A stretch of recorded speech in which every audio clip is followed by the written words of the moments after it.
దాన్ని డిలీట్ చేస్తున్నాను. Please Ram sir. Thank you sir. ఈరోజు అసెంబ్లీలో చర్చ చూస్తూ ఉంటే అసలు ఎవరేం మాట్లాడుతున్నారు, అనుకూలమా వ్యతిరేకమా అర్థం కావట్లేదు. డొంక తిరుగుడు అంటారు, బీటింగ్ అరౌండ్ బుష్. డొంక తిరుగుడు మాటలతో అసలు సమస్యను పక్కదారి పట్టిస్తున్నారు.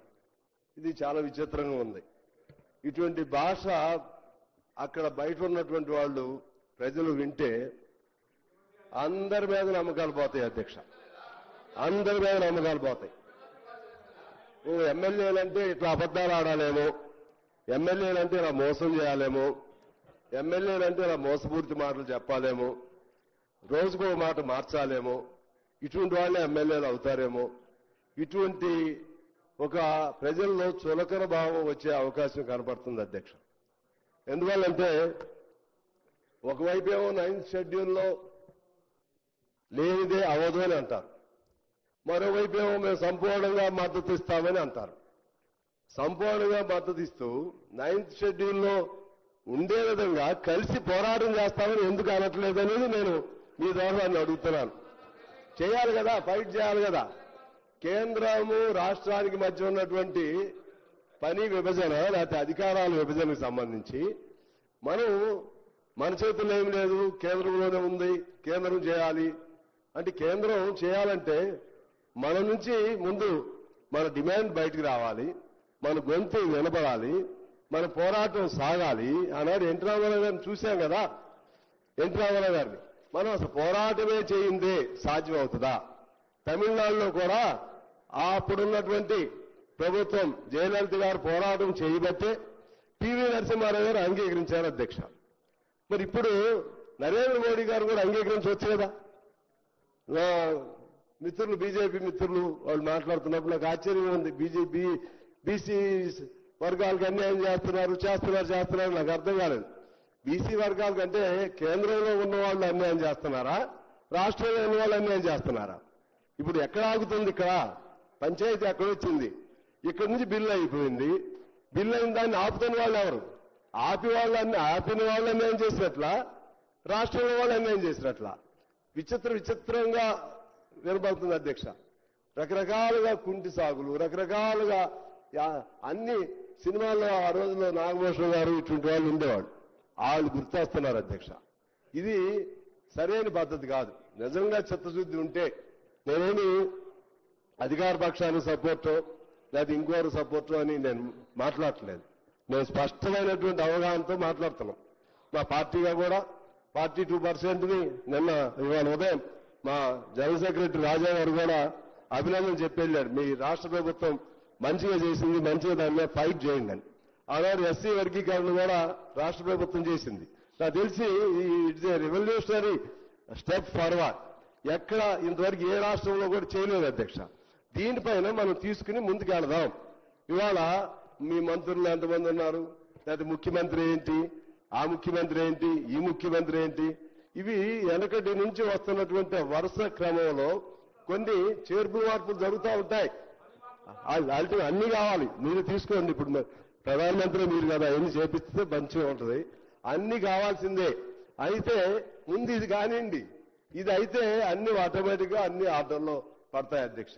ఇది నేను అందుకని సిపిఐగా మేము స్పష్టంగా చెప్తున్నాం. మనం అందరం చిత్తశుద్ధితో కలుద్దాం.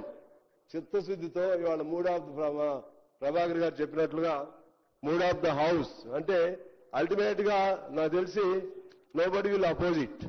కానీ ఇన్ని మనం శాపనార్థాలు ఇన్ని రకాలు మాట్లాడినా ఇప్పుడు ఫైనల్ రిజల్యూషన్ ఫైనల్ గా పాసింగ్ ఆఫ్ చెప్పినప్పుడు అందరూ చేతులు ఎత్తాల్సిందే. మరి అందరం చేతులు ఎత్తినప్పుడు అంటే mood of the house unanimous గా అయినప్పుడు గవర్నర్ గారి బాధ్యత కూడా ఉంది. గవర్నర్ గారు దీన్ని మళ్ళా పైకి పంపించడం అంటే ఇది అన్యాయం. అంటే గవర్నర్ వ్యవస్థను అడ్డం పెట్టుకుని దుర్వినియోగం చేస్తున్నట్లుగానే భావించవలసినటువంటి అవసరం ఉంటుంది అధ్యక్ష. అందువల్ల ఏకగ్రీవంగా తీర్మానం చేసినా, ఏకగ్రీవంగా బిల్లును ఆమోదించినా కూడా దాన్ని కూడా ఆమోదం లేకపోవడం అనేది అది మంచి పద్ధతి కాదు. అది చేయాలని చెప్పి నేను కోరుతా ఉన్నాను. అదేవిధంగా మోడీ గారిని మా బీజేపీ మిత్రులు అక్కడకు వెళ్ళాలి, వెళ్ళి పివి నరసింహారావు అంగీకరించినప్పుడు మీరెందుకు అంగీకరించడం, మీరెందుకు రాహుల్ గాంధీ పోరాటం చేశాడా? రాహుల్ గాంధీ చేతుల్లో అధికారం లేదు కదా, రాహుల్ గాంధీ కాదు కదా చేయాల్సింది. రాహుల్ గాంధీ ఏం చేస్తాడు? హామీ ఇస్తారండి, ఫైట్ చేస్తాం, ఫైట్ చేయాలి. వాళ్ళైనా హామీ ఇవ్వకుండా ఎలా ఉంటారు? హామీ ఇచ్చే కదా ఫైట్ చేస్తుంది. పట్టువాదం విక్రమార్కుల్లాగా ఇప్పుడు 4వ కూడా పెడతానే ఉన్నారు. మరి ఎక్కడో చోట ఫైట్ జరగాల్సిందే కదా.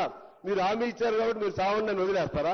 అడుగుతారు రాష్ట్ర ప్రభుత్వం, మా హక్కు ఇది, లేకపోతే బీసీల తరఫున మేము అడుగుతున్నాం అని చెప్తారు. చెప్పినప్పుడు దాన్ని అంగీకరింపజేయవలసిన బాధ్యత పైన ఉండే వాళ్ళకు ఉంటుంది, వాళ్ళ సపోర్ట్ ఉన్నటువంటి వాళ్ళకి ఇక్కడ ఉండే వాళ్ళకి ఉంటుంది.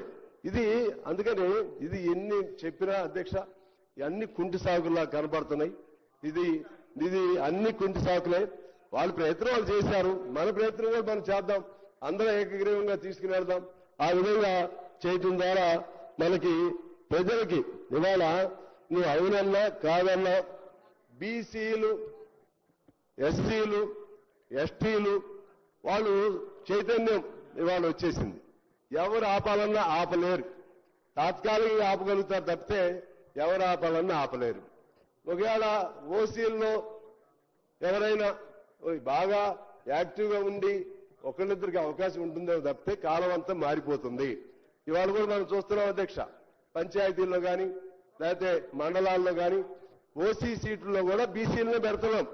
ఓసీ సీట్లలో కూడా బీసీలనే పెడుతున్నారు. ఎందుకంటే వాళ్ళ శక్తి సామర్థ్యాలు కానీ అన్ని ఇవాళ ప్రజలు గుర్తిస్తున్నారు, లేకపోతే ఇతర అవకాశాలు గుర్తిస్తున్నారు. అందువల్ల పక్కదారి పట్టించకుండా ఇవాళ ఇంకో సమస్య వచ్చింది. మతం, ముస్లిం మతం అనే పేరు ఎక్కడ ఉంది అధ్యక్ష? ఇందులో ముస్లిం ఆ విశ్వాసాన్ని పాటించే వాళ్ళల్లో కులాలు ఉన్నాయా లేవా? అందులో వెనకబడిన కులాలు ఉన్నాయా లేవా? కేంద్రంలో కూడా ఇచ్చారు కదా, అందులో కూడా కేంద్రంలో కూడా దూదేకులు ఇటువంటి కులాలకు ఇచ్చారు కదా రిజర్వేషన్. మరి ఇక్కడ అది ముస్లిం అని ఆయన ఏ కులం? అందులో హిందువుల్లో పలు కులాలు ఉన్నాయి, హిందువుల్లో కూడా ఉన్నాయి కదా అధ్యక్ష. హిందూ అంటే హిందువులందరూ ఒకే కులం కిందకి రారు కదా. ముస్లింలో కూడా అనేక కులాలు ఉన్నాయి. అందులో ఎనగబడిన కులాలని గుర్తించి ఇస్తే నష్టమే ఉంది. దానికి మతమైన రంగు ఎందుకు పులుగుతారు? దానికి రంగు పులిగితే హిందువులు కూడా రంగు పులవాల్సి వచ్చింది కదా. అందువల్ల ఇటువంటి అనవసరమైనటువంటి వాదోపవాదాలను, అనవసరమైనటువంటి విమర్శలు పక్కన పెట్టి ఈ హక్కుని మనం సాధించుకోవడం కోసం అందరూ కలిసి ఏకగ్రీవంగా ఈ బిల్లును ఆమోదింపజేయాలి. ఈ బిల్లు ఆమోదం అయిన తర్వాత మన గవర్నర్ గారు కూడా ఈ బిల్లుకి సంపూర్ణంగా ఆయన అసెంట్ ఇచ్చి అంగీకరించాలని నేను మీ ద్వారా కోరుతూ నమస్కారం.